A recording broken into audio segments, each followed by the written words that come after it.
Conservatives are out in full force right now on college campuses in solidarity with Charlie Kirk, and some of the best moments come so far courtesy of Megyn Kelly. We're going to be showing some of those great moments on the show today. But before we get to Megyn Kelly actually talking to leftists, because you know that that's going to happen on every single one of these Q&A sessions, before we get to that, Megyn was asked about Jews and Israel and how they're controlling everything, of course, because that's the new subject that everyone wants to talk about. And she's asked not by a leftist, but by a conservative. And I think her response is pretty fantastic. Take a look.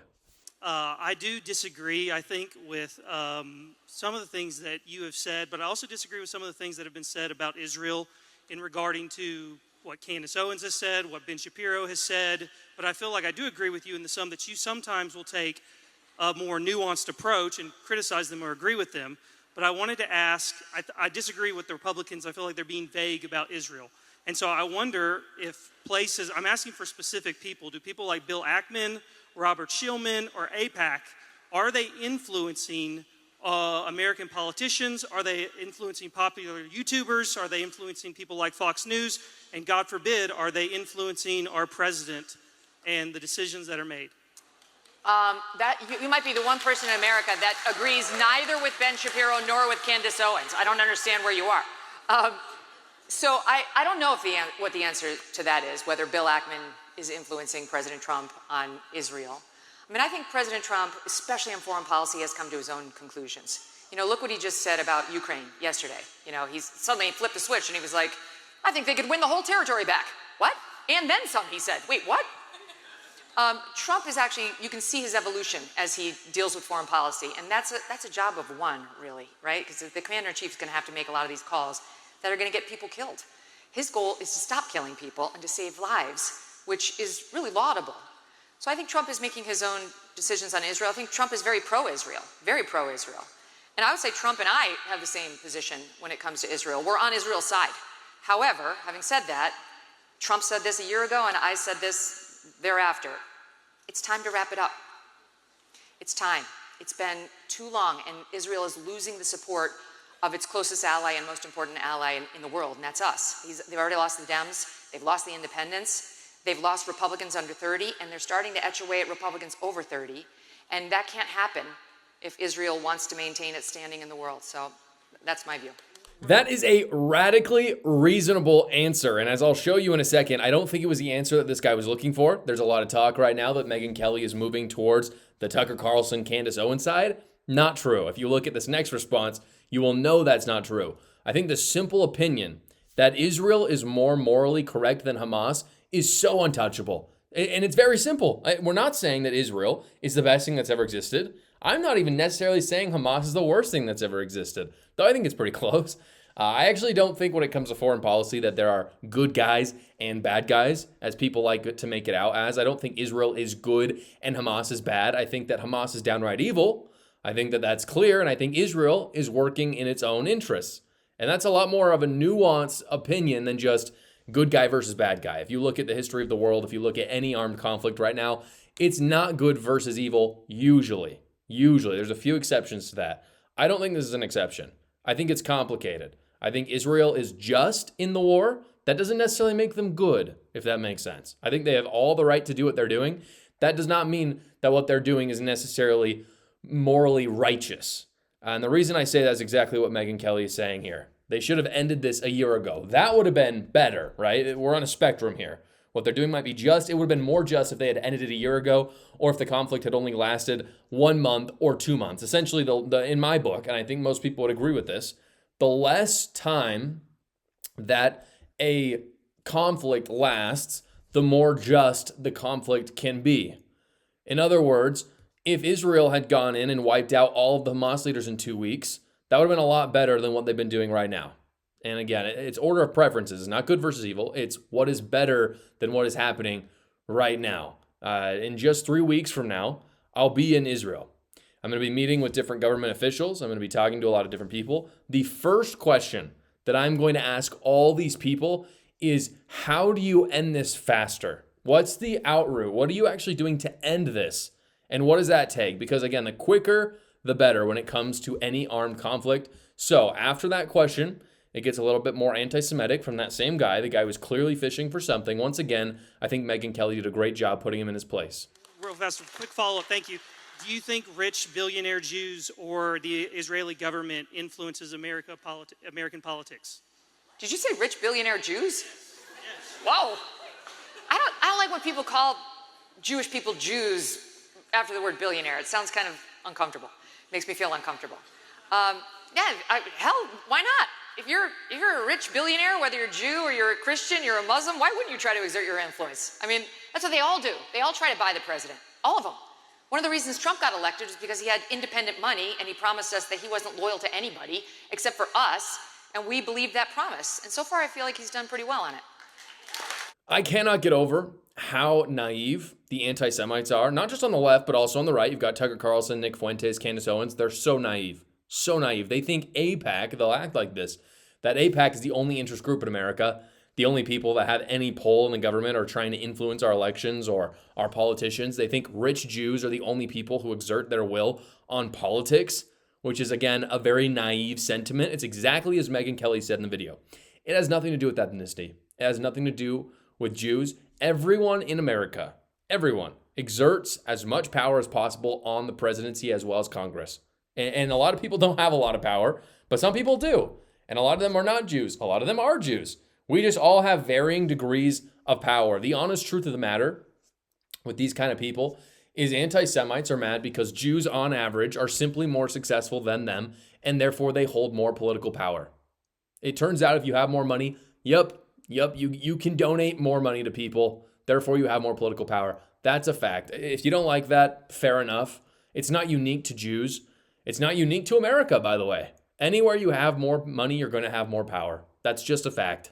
It's not a grand conspiracy like they'll make it out to be. That is just politics. It's because they, again, if you want to look specifically at the Jewish population, they follow the rules of success, like having families, for example, not having kids out of wedlock, graduating high school, simple things that have proven to be successful.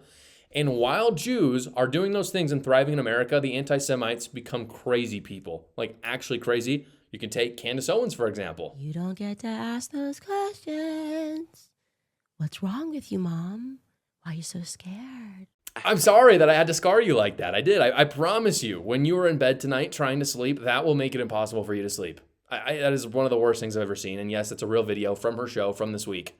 I would rather have the Jewish people in our country exerting political pressure on the Trump administration, for example, than that exerting power on the Trump administration. So Megyn Kelly continued her Q&A portion of the campus tour, and it feels like we're back in 2016. If you look at this video back when we got all those montages of liberals just freaking out in front of college speakers, because that's exactly what happened in this video with this young man when he tried to confront Kelly about Donald Trump. Oh, why you support a president who contributes to the rhetoric that got your friend Charlie killed. We saw his rally recently. He said, "I hate my enemies." Stephen Miller said similar things. How can you support him when he contributed to what got Charlie killed? Assumes facts, not evidence. What you said is not true. 70% of political violence is committed by Republicans. Okay. Look it up. That's not true DOJ either. just pulled it. The DOJ just pulled it from their website. DOJ just pulled the study from their website because they're delusional. That's not true because They just pulled it. Look it up. Once you the pull DOJ the pulled it from their website. Once you pull the crazies out of there, it is overwhelmingly left-wing violence. Google it. We have had Every single person in the understand. audience, Google it right now. You know, this is how we get here. So first of all, let me take on the first part of it, the premise of your question, that it was President Trump's rhetoric that led to an assassin killing our friend Charlie Kirk. That's a blatant lie. It's a defamatory blaspheme, and it's inappropriate in this setting. That's not what I said. We know. Yes, it is. No, I said he contributed to the political atmosphere. Well, then you have no point. tension. Then your point is utterly empty. Contributing to the atmosphere. This guy was, no, let's just make clear. This guy was motivated by leftist ideology. We know it from the bullet casings. We know it from the Utah governor. We know it from his own mother. So, yes, we do. Let's be really clear on that. Even if that's true, so then you're saying because, let's say this guy's a leftist, even if that's true, does that make it okay for the sitting president of the United States to incite violence against liberals? The President of the United States has not accepted violence against liberals. The President of the United States made a joke at the Charlie Kirk Memorial, which was funny and self-deprecating. It was on the heels of Erica Kirk saying she, in an extraordinary moment, forgave her husband's killer. And let me finish. And then President Trump got up and making a joke, playing off of what Erica said. He said, we disagree. I need to do better. Erica's going to try to convince me, but I'm in a different place.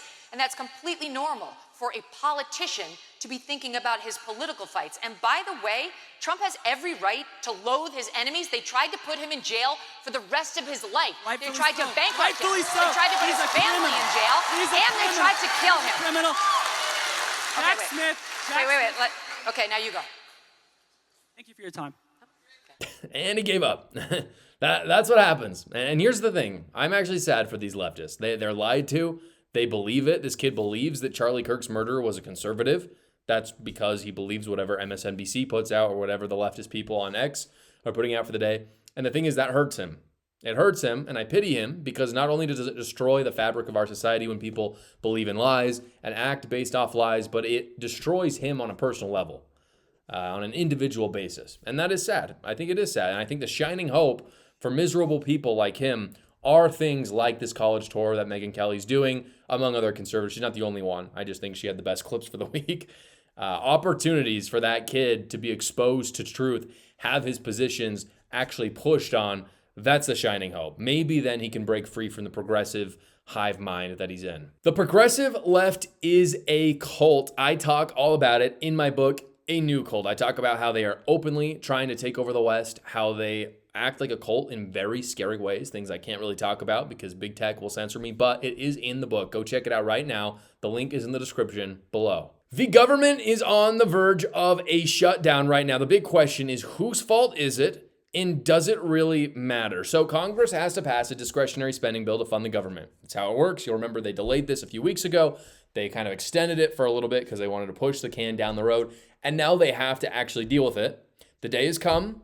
And the reason that the negotiating is difficult is it requires a majority in the House, but it also requires a supermajority in the Senate, which means you need every single Republican in the House, essentially, to vote for this bill. And then you need every Republican in the Senate to also vote for the bill, and you need 7 Democrats. So that's a tall order. That's not easy. For the most part, Republicans have agreed on what the bill will look like.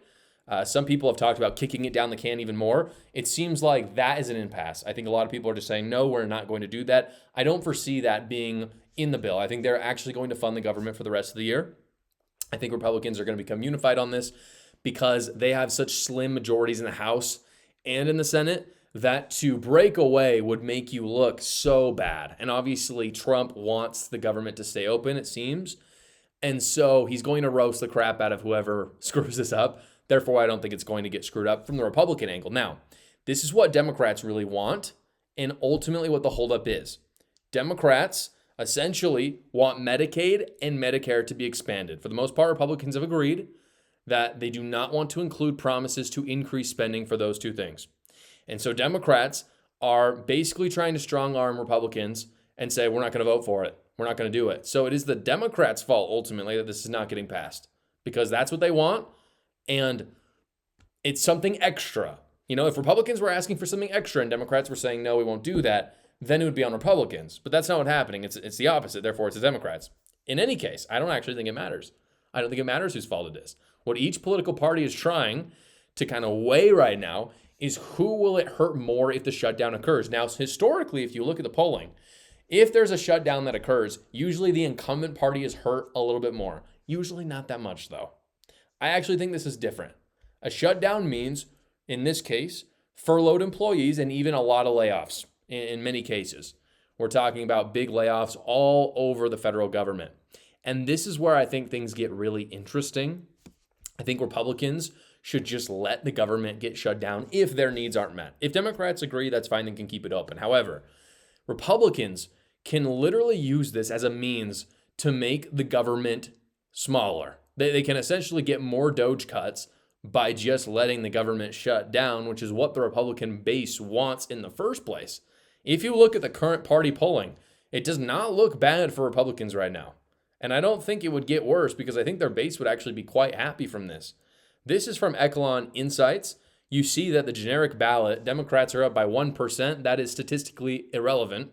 So they're essentially in a tie as far as we're concerned.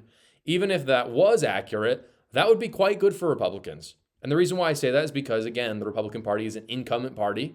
Generally speaking, you see them slide a lot more than this. Any party would if they're the incumbent. Because they're the incumbent and they haven't slid, that's good for Republicans. What you see is it's broken down below. These are approval ratings, by the way. The Democrat Party stays very unified in terms of its approval. So as much as they hate the actual people in charge, the people like Hakeem Jeffries, Chuck Schumer do not have high approval ratings, but the party still remains the better party in the eyes of Democrats, which makes sense. The same is true for the GOP. They have roughly the same numbers. Independents favor Democrats, unfortunately. However, if you look, ages 18 to 34 support the GOP, which is huge. That's the reason why Republicans are actually at 46 to Democrats 47 right now. Suburban people also support the GOP. Ultimately, that's what's keeping the GOP in line. I don't think that's going to change with a government shutdown. I just don't see why it would. I don't see why anyone would really care. I don't see why the Republican base would be mad at all because, again, these are good numbers, and this is what the Republican Party wants. They want the government to shut down. They want it to be smaller. If Republicans play this right, they can make the shutdown look bad for Democrats to their own base because Democrats want it to stay open. So that's only going to look bad for Democrats. And then at the same time, they can make it look good for their Republican base who wants a smaller government anyway. That is how Republicans win the shutdown. I love being able to interact with you guys. That's why I've created my new Substack. Substack is a weekly newsletter that goes right to your email. It's completely free to you, where I'm able to talk about political issues that I didn't get to on the show, and you're able to respond right back to me. So go check it out right now. Again, completely free to you. The link is in the description below. Thank you so much for watching or listening to the show today, guys. Please like the video so other great patriots like yourselves will see it. And you can tune in every single weekday at 6 p.m. Eastern for the live show, or you can watch another video right here.